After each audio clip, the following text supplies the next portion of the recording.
Hello दोस्तों, नमस्ते हैं। आज पढ़ने जा रहे हैं हम लोग कक्षा 9 की गणित प्रश्नावली 1.2। प्रश्न है अपना, नीचे दिए गए कथन सत्य हैं या असत्य हैं, कारण के साथ अपने उत्तर देना है। ठीक है, तो अपन इसको करते हैं हल। प्रत्येक अपरिमेय संख्या एक वास्तविक संख्या होती है।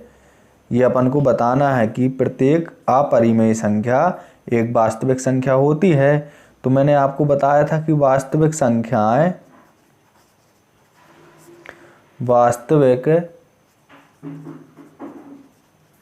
संख्या दो प्रकार की होती हैं। ये मैंने बताया था आपको। एक होती है परिमेय संख्या, एक कौन सी होती है? परिमेय संख्या। दूसरी होती है अपरिमेय संख्या। ये हो गई आपकी परिमेय संख्या, ये हो गई अपरिमेय संख्या।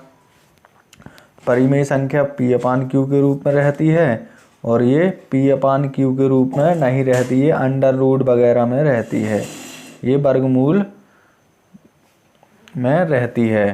ठीक है, तो प्रश्न में कहा है अपरिमेय संख्या, जो ये अपरिमेय संख्या एक वास्तविक संख्या है।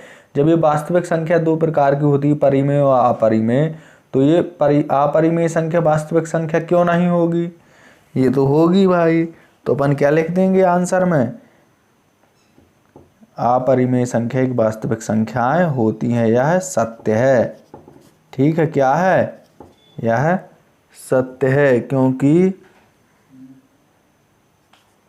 क्यों सत्य है? अभी तो बताया है, क्योंकि वास्तविक संख्याओं का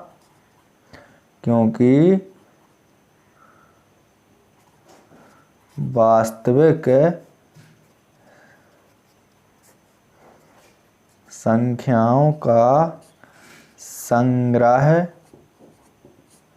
वास्तविक संख्याओं का संग्रह परिमेय और अपरिमेय संख्याओं से बना होता है।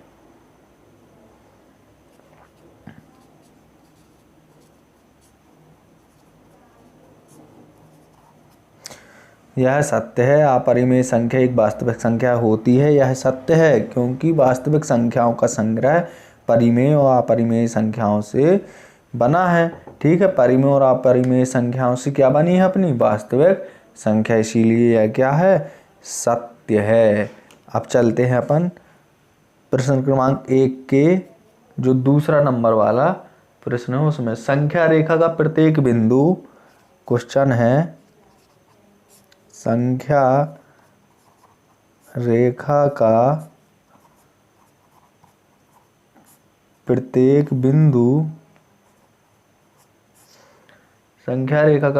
बिंदु अंडर रूट m के रूप का होता है, जहां m एक प्राकृतिक संख्या है। संख्या रेखा का प्रत्येक बिंदु अंडर रूट m के रूप में होता है, जहां m एक प्राकृतिक संख्या है। तो अपन डालेंगे यहाँ पे हल। तो आप संख्या रेखा को जानते हो कैसी होती है? संख्या रेखा होती है, ये रेखा बना ली, बीच में हो गया 0 और इस तरफ वाली होती हैं प्लस की, इस तरफ वाली होती हैं माइनस की। ठीक है ना? तो संख्या रेखा का प्रत्येक बिंदु अंडर रूट m के रूप में होता है, जहां m एक प्राकृतिक संख्या है। अच्छा, m एक प्राकृतिक संख्या है और प्राकृतिक संख्या 1 से चालू होकर कहाँ तक जाती हैं? अनंत तक जाती हैं। और प्राकृतिक संख्याएं प्लस के रूप में होती हैं। ठीक है ना? और संख्या रेखा में प्लस और माइनस, धनात्मक और ऋणात्मक दोनों चीज होता है, इसीलिए यह क्या है, इसीलिए यह असत्य है। ठीक है ना, इसीलिए यह क्या है, असत्य है। क्यों है असत्य, देखते हैं। पहले नंबर लिख लो कि यह असत्य है। ठीक है, क्योंकि कोई भी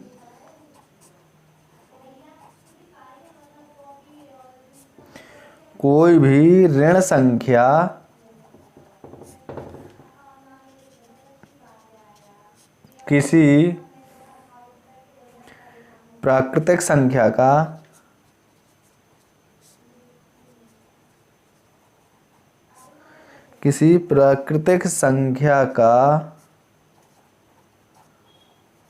प्राकृतिक संख्या का वर्गमूल नहीं हो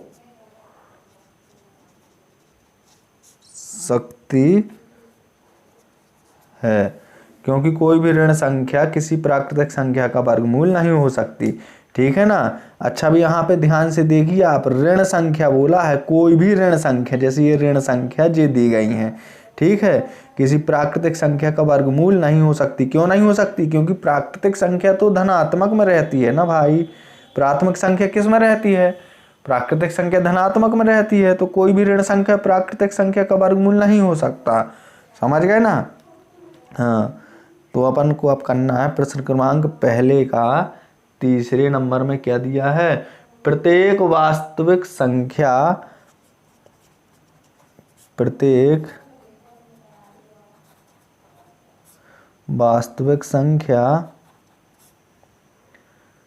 एक अपरिमेय संख्या होती है। एक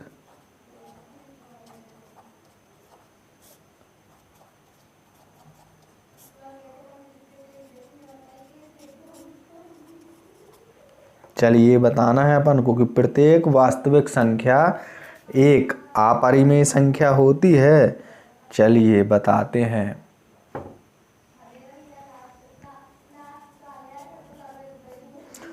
अच्छा, वास्तविक संख्या एक अपरिमेय संख्या होती है। चलिए देखते हैं।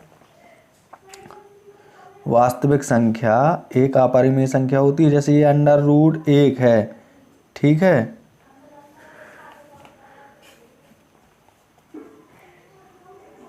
चलिए देखिए, जैसे इसने कहा प्रत्येक वास्तविक संख्या एक अपरिमेय संख्या होती है, तो यह असत्य है। क्यों असत्य है, अभी बताते हैं।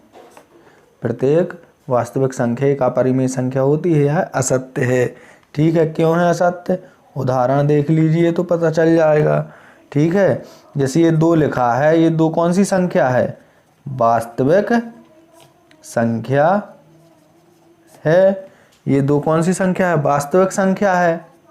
ठीक है ना, किंतु अपरिमेय संख्या नहीं है। अपरिमेय संख्या भी बताया है मैंने यहाँ पे, देखिए अपरिमेय संख्या अंडर रूट या वर्गमूल के रूप में होती हैं। समझ गए ना। अपरिमेय संख्या किस रूप में होती हैं, देखिए अपरिमेय संख्या ऐसी मिलेंगी आपको, under root 3, under root 2, under root -3, under root -5, इस रूप में मिलेंगी अपरिमेय संख्या। इसीलिए वास्तविक संख्या, ठीक है, एक अपरिमेय संख्या नहीं होती, यह असत्य है। चलिए अब चलते हैं अपन प्रश्न नंबर दूसरे की ओर, प्रश्न क्रमांक 2 की ओर। चलिए देखिए बच्चों, प्रश्न नंबर दूसरा, क्या सभी धनात्मक पूर्णांकों के वर्गमूल अपरिमेय होते हैं? यदि नहीं तो एक ऐसी संख्या के वर्गमूल का उदाहरण दीजिए जो एक परिमेय संख्या है। ठीक है, इसमें कहा धनात्मक पूर्णांकों के वर्गमूल अपरिमेय होते हैं। यदि नहीं तो एक ऐसी संख्या के वर्गमूल का उदाहरण दीजिए। तो अपन इसमें क्या लिख देंगे, अपन इसमें लिखेंगे कि देखिए धनात्मक पूर्णांकों के वर्गमूल अपरिमेय होते हैं, तो नहीं होते, तो अपन क्या लिख देंगे, नहीं होते। ठीक है ना। हाँ, नहीं होते। चलिए अब उदाहरण देखना है क्यों नहीं होते। उदाहरण देख लीजिए, एक ऐसी संख्या के वर्गमूल का उदाहरण दीजिए जो एक परिमेय संख्या है। तो यहाँ पे देखिए √1 लिखा है, तो ये एक क्या है, परिमेय संख्या। एक क्या है, परिमेय संख्या। √2, तो √2 का वर्गमूल √2 होगा, तो ये क्या है, अपरिमेय संख्या। √3 का वर्गमूल होता है √3, ठीक है। तो ये भी क्या है, अपरिमेय संख्या। √4 का होगा जब वर्गमूल तो क्या आएगा, 2 आएगा, ठीक है। तो ये क्या है, ये परिमेय संख्या है। फिर अगर 5 का करेंगे तो √5 ही आएगा। ये क्या है, अपरिमेय संख्या। तो उसने कहा है कि तो एक ऐसी संख्या का वर्गमूल का उदाहरण दीजिए जो एक परिमेय संख्या है। तो अपन उदाहरण के लिए देखिए, उदाहरण के लिए √4 लेते हैं। √4 बराबर कितना होता है, 2। यह क्या है, यह एक परिमेय संख्या है। यह एक परिमेय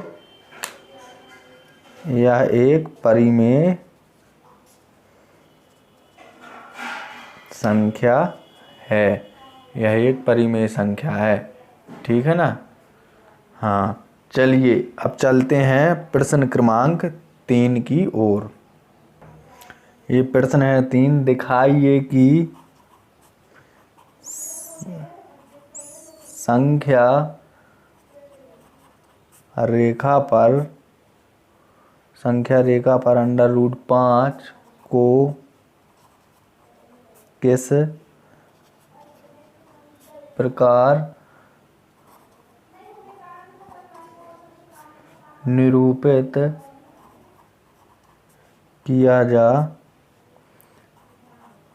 सकता है, ठीक है ना। तो दिखाइए कि संख्या रेखा पर √5 को किस प्रकार निरूपित किया जा सकता है।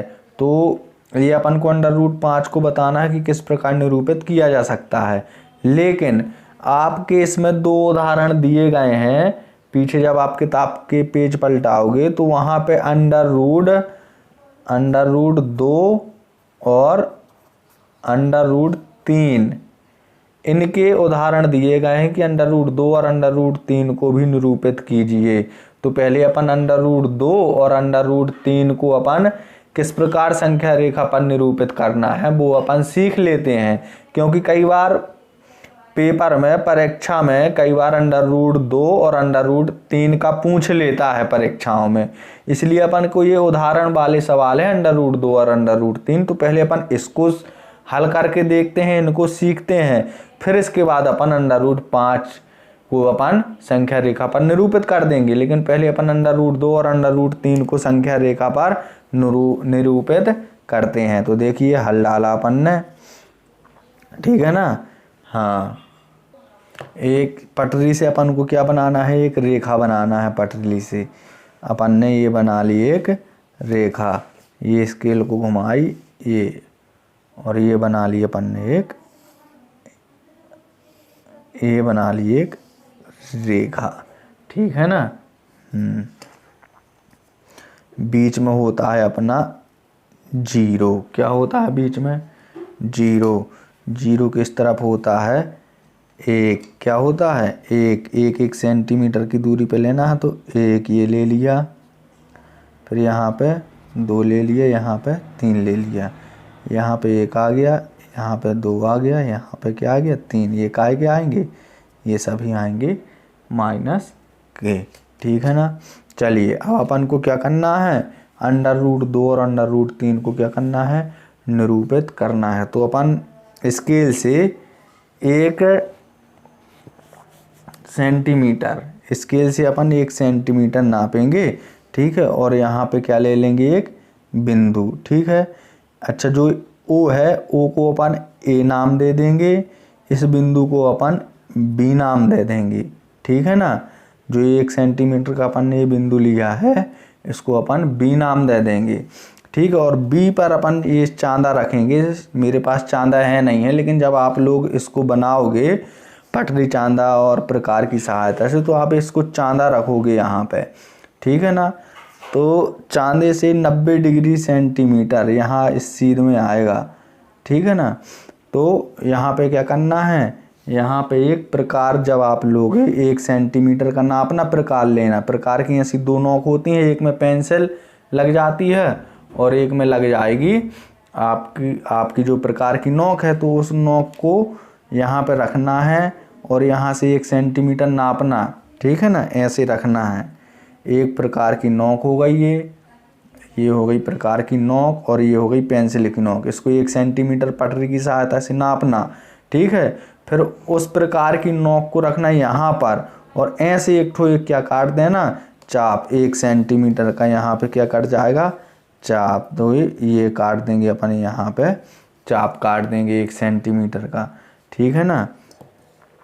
1 सेंटीमीटर का ये आ जाएगा यहाँ पर, यहाँ पास आ जाएगा। तो अपन ने इसको क्या कर दिया, एक ऐसी सीधी लाइन खींच दी, ठीक है। और इसको मिला देंगे, इसको क्या कर देंगे, मिला देंगे। तो ये क्या बन गया, समकोण त्रिभुज बन गया। ये होती है यहाँ पे 90 डिग्री का कोण, ठीक है। 90 डिग्री वाली कोण के सामने वाली भुजा क्या कहलाती है, कर्ण। क्या कहलाती है, कर्ण कहलाती है। ये लंब कहलाएगी और ये क्या कहलाएगा अपना, ये कहलाएगा आधार, ठीक है ना।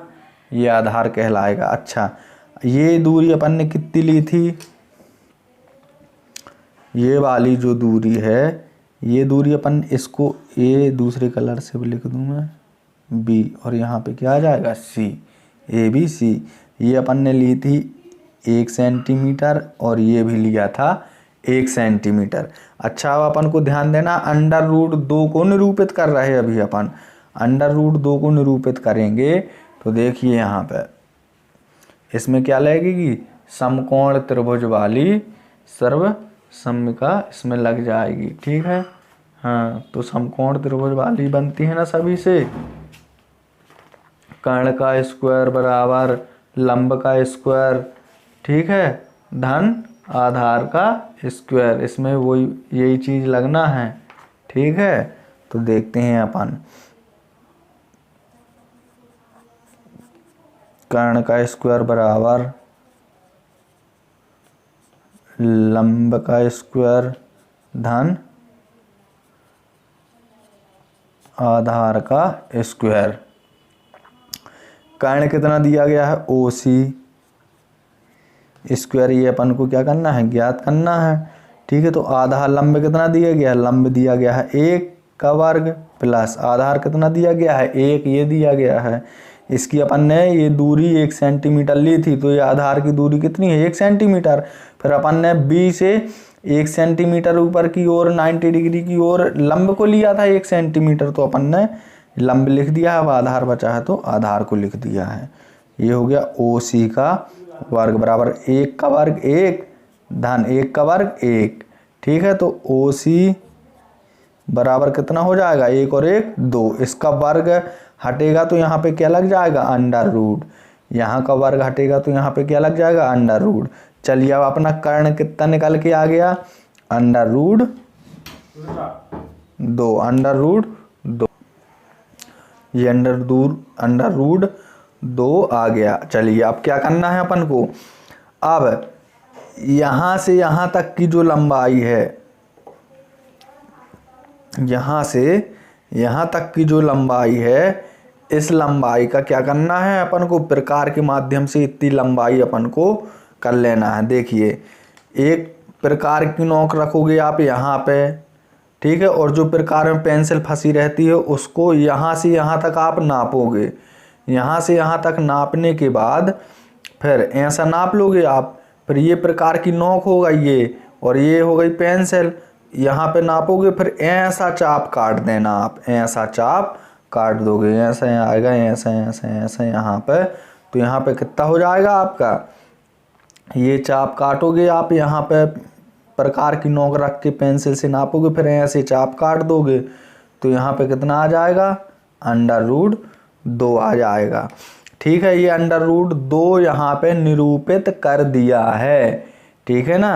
हाँ, चलिए अब अपन को क्या करना है, अब अपन को करना है अंडर रूट 3 को निरूपित, अंडर रूट 3 को करना है निरूपित। ठीक है, तो अब यहाँ पे क्या है, अब यहाँ से चलिए, अभी तो अपन ने यहाँ पे प्रकार रख के ऐसा चाप काटा था 90 डिग्री पे, अब काटेंगे इस ओर। ठीक है ना, तो यहाँ से अपन प्रकार रखें, चांदा रखेंगे अपन ऐसा, चांदा ऐसा होता है, चांदा रखेंगे यहाँ पे ऐसा, तो यहाँ से 90 डिग्री अपन 90 डिग्री का ये चाप, मतलब यहाँ पे ऐसा खींच लेंगे कि यहाँ पे आ रहा ये 90 डिग्री, ऐसा अपन कर लेंगे चांदा से जब नापेंगे। फिर इसके बाद पटरी की सहायता से 1 सेंटीमीटर प्रकार को खोलेंगे। प्रकार को खोलने के बाद पेंसिल से ऐसी एक ठो कट लगा देंगे यहाँ पे। ठीक है ना, ठीक है, एक ठो ये कट लगा देंगे अपन। तो फिर देखिए अब अपन को क्या करना है, ये चाप काट दिया अपन ने, यहाँ पे भी चाप काटा था, यहाँ पे भी अपन ने चाप काटा था। चाप काटने के बाद अपन ने यहाँ पे ये कर्ण को क्या किया था, यहाँ से मिला दिया था। ठीक है, तो अपन ने भी यहाँ पे चाप काट लिया। ठीक है, अब चाप काटने के बाद अपन इसको क्या करेंगे, इस कर्ण को मिला देंगे। मैं अलग कलर से समझा रहा तो आपको समझ में आ जाएगा। ये है, अपन ने इसको क्या कर दिया, मिला दिया, तो एक त्रिभुज ये बन गया। ठीक है, एक त्रिभुज ये बन गया। ये यहाँ पे हो गया 90 डिग्री, यहाँ पे हो गया 90 डिग्री। ठीक है ना, अपन ने कौन सा लिया था पहले, ABC लिया था, ABC लिया था, तो यहाँ पे आ जाएगा D। ठीक है, ABCD हो गया ये। तो देखिए 1 सेंटीमीटर अपन ने यहाँ पे लिया। ठीक है, और अंडर रूट 2 ये है कर्ण कितना है, अंडर रूट 2 आया था अपना, अंडर रूट 2 यहाँ पे ये आया था, अपन ने लाल स्केच से लिख दिया था अंडर रूट 2। तो ये आधार कहलाएगा। अब इसका जो ये दूसरा वाला अपन ने चाप काट के बनाया है अंडर रूट 3 को निरूपित करने के लिए, तो ये इस वाले त्रिभुज के लिए आधार कहलाएगा अंडर रूट 2। अपन को क्या करना है, कर्ण करना है ज्ञात। तो देखिए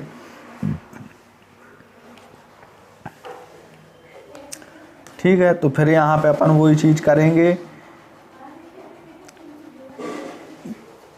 कर्ण का वर्ग बराबर लंब का वर्ग धन आधार का वर्ग। कर्ण का वर्ग कितना होता है, कर्ण का वर्ग अपन ने OC,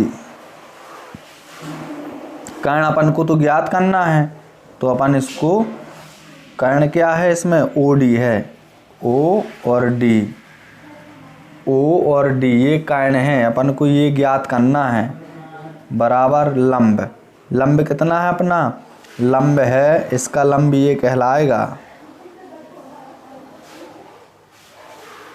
ये लंब कहलाएगा इसका, ये आधार कहलाएगा इसका, और ये कहलाएगा कर्ण।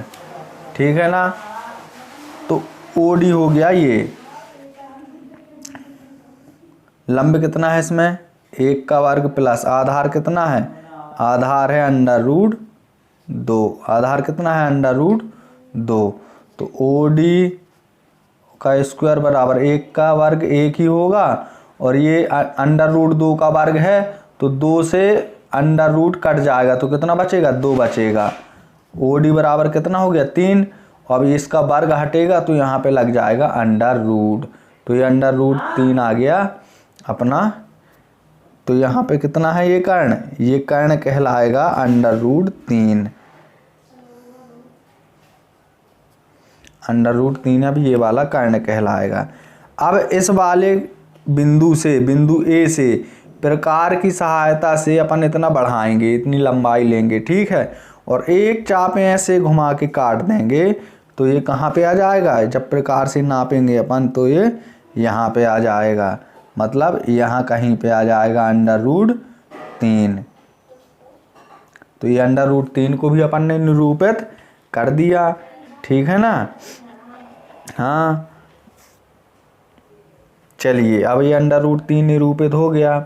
अब देखिए, अब अपन √4 को भी निरूपित करके देखते हैं। अगर अपन ने 4 को निरूपित कर लिया तो आप √5 को निरूपित बहुत ही आसानी से कर सकते हो, ठीक है ना। तो उसको भी अपन देख लेते हैं जल्दी से। चलिए, अब अपन ने यहाँ तक कर लिया। अब फिर अपन ने जो शुरू से किया था वही चीज़ यहाँ पे अगली स्टेप करना है। तो फिर अपन ने 1 सेंटीमीटर का अपन ने फिर से पटरी से नापा, और पहले चांदे से अपन 90 डिग्री देखेंगे कहाँ पे आ रहा, ठीक है। तो 90 डिग्री यहाँ कहीं पे आएगा, तो अपन ने इसको चांदे से ऐसे बना लेंगे 90 डिग्री नाप के। फिर पेंसिल से 1 सेंटीमीटर का क्या करना है, 1 सेंटीमीटर का चाप अपन काट देंगे। तो ये 1 सेंटीमीटर का हो जाएगा चाप, ठीक है। फिर अपन को क्या करना है, जब 1 सेंटीमीटर का अपन चाप काट देंगे तो देखिए यहाँ पे अब 1 सेंटीमीटर का ये चाप काट दिए। फिर से वही चीज़ करना है जो अभी तक करते आए हैं। फिर अपन को पटरी की सहायता से क्या करना है, पटरी की सहायता से अपन को इस कर्ण को मिला देंगे, ठीक है।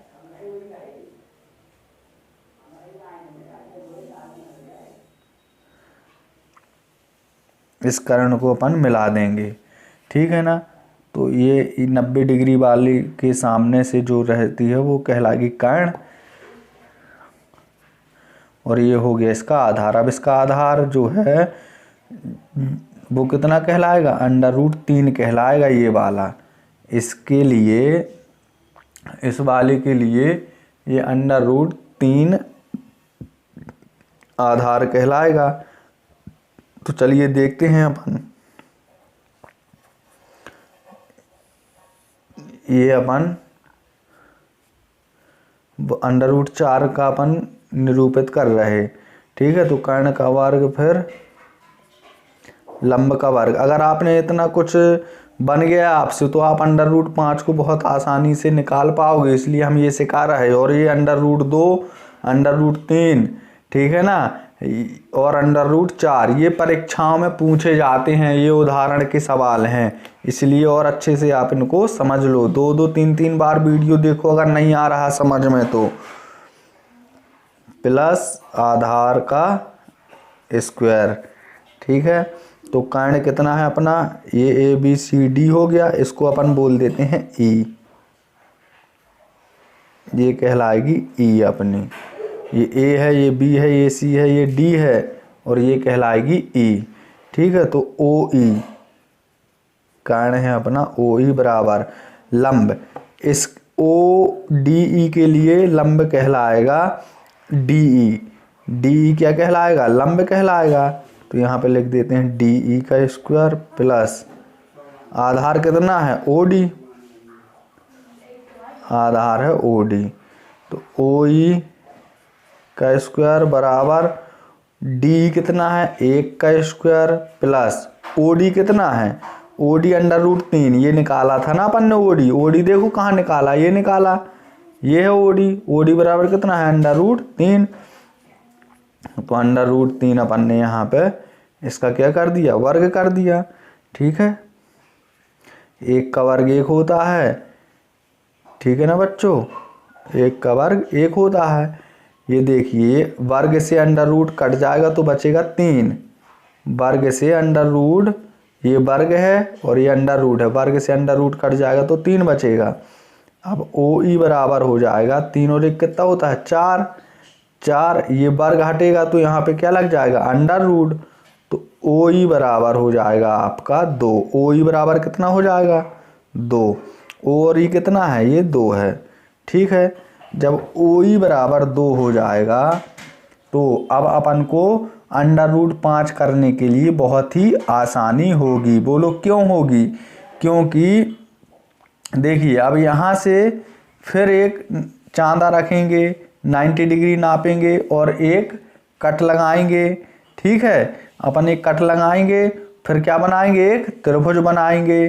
ठीक है। जो त्रिभुज बनेगा उसके लिए आधार कहलाएगा 2, ये OE क्या कहलाएगा, आधार कहलाएगा।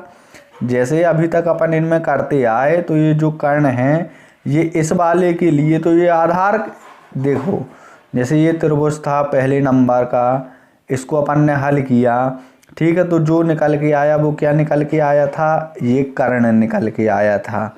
क्या निकल के आया था, ये निकल के आया था OC की तरह निकल के आया था √2, O और C √2 निकल के आया था। मैंने लाल पेन से यहाँ पे लिख दिया रहा, ठीक है ना। हाँ, तो फिर जो अपन ने अगला दूसरा √3 के लिए अपन ने जो निरूपित करना था उसके लिए ये कर्ण वाली आधार बन जाती है, ठीक है।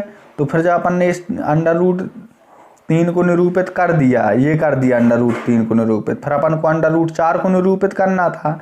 तो √4 को निरूपित करने के लिए ये वाली कर्ण जो है वो आधार बन गई थी, ठीक है। तो अब अपन √5 को निरूपित जब करेंगे तो ये कर्ण वाली है जो भुजा, ये क्या बन जाएगी, आधार बन जाएगी किसके लिए, √5 के लिए। तो अपन √5 में आधार कितना लेंगे, 2 लेंगे आधार। अब ध्यान रखना है, अभी तक तो अपन एक एक लेते आते रहे, लेकिन अब कितना आधार लेंगे, 2 लेंगे। चलो अभी अपन ने √4 को निरूपित नहीं किया था तो √4 को अपन पहले निरूपित कर देते हैं।